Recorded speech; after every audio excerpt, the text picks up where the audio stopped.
Welcome to the Chimney and Fireplace Success Network, a weekly broadcast sponsored by CVC Coaching, hosted each week by industry speaker, coach, author, and educator Jerry Eisenhower.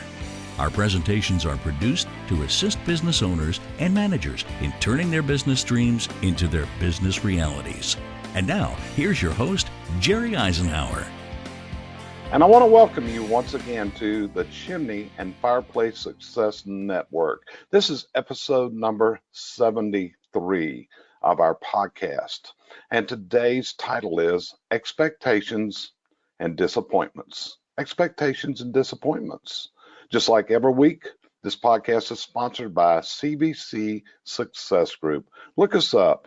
We're at www.cvcsuccessgroup.com. And set up a time to talk to one of our coaches, one of our trainers. Let us know how we can help you to turn your business dreams into your business realities. So let's get started and let's talk about this word expectations, but we got to bring disappointments into this. You know, we commonly see this in business if people market the following.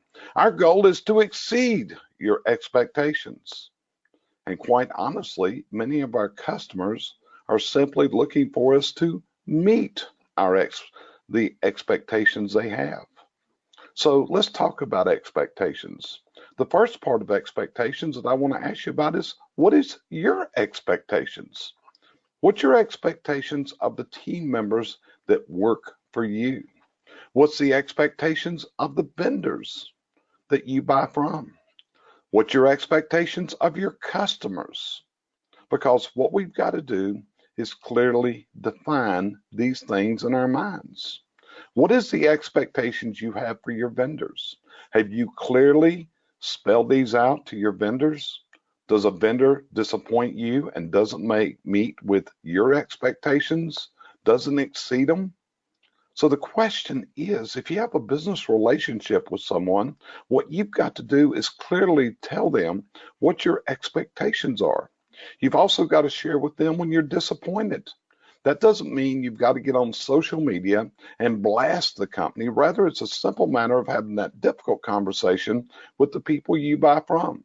Spell out your expectations and let them meet them. If they can't meet your expectations, then you've got two choices. Lower your expectations or find a different route and a different person to buy from. Don't just get mad. Don't try to sling things at them on social media because that doesn't fix the issue. Spell out your expectations. What's your expectations of your team members, of your employees? Have you clearly defined this? Do you track and measure and see when you're disappointed, when your expectations are not met? If your people are not meeting your expectations, then to be honest with you, it's a leadership issue. It's a leadership question. It's a buy-in issue for your people to understand what your expectations are, and you have to clearly point out when the disappointments happen. This is how we move to a higher level. This is part of leadership also. You have to lead your people by clearly detailing your expectations. This is going to be in your company operating manuals, your process, your procedures, and you've got to track and measure what's your successes, what is your failures, and you've got to hold accountability. This is how you're going to get your expectations met as an employer. But it's also expectations of our customers. Our customers cannot read our minds. We have to clearly spell out what our expectations are of them. We have to clearly define what we're going to do and the customer's part in doing this. So let's go further into expectations and disappointments. You know, your employees probably have expectations of you. Do you understand what these expectations are? Because many times they're going to vary among the various team members because different people have different desires and people are driven by different things.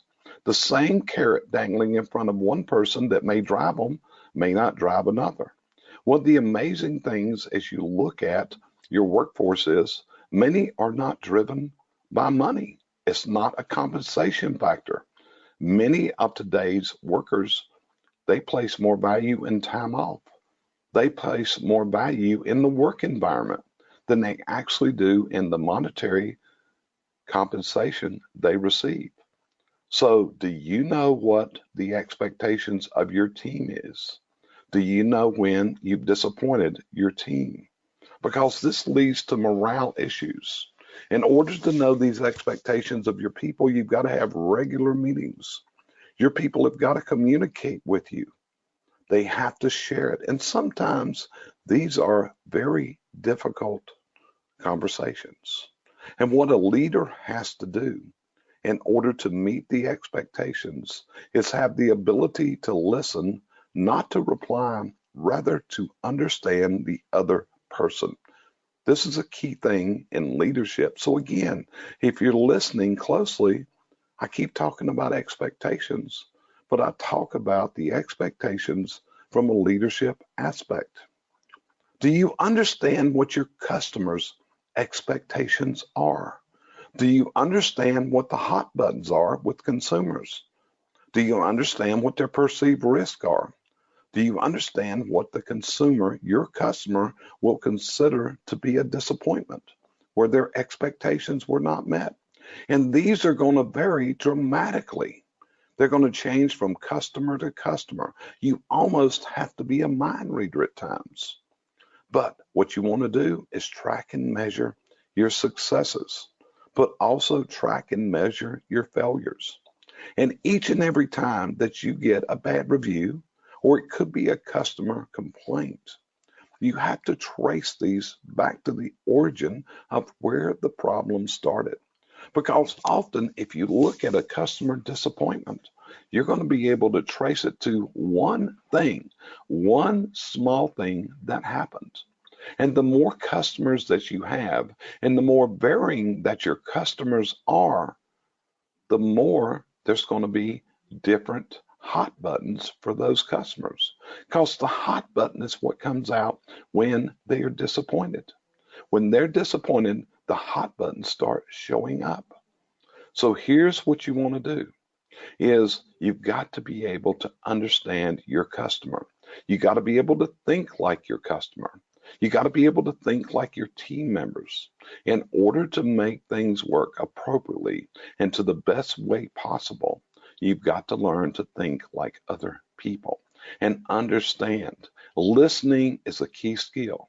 Do you listen and get mad, or do you listen in an attempt to understand what the other person wants, what the other person needs, and how you can deliver on those expectations?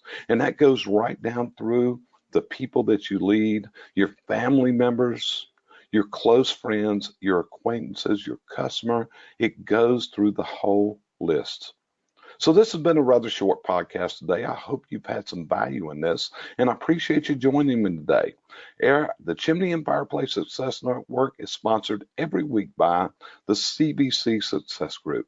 Let us know how we can help you, because what our mission is to provide the tools to make your business dreams into your business realities. Thanks for joining us today. We'll see you next time on another episode of the Chimney and Fireplace Success Network. Have a great week.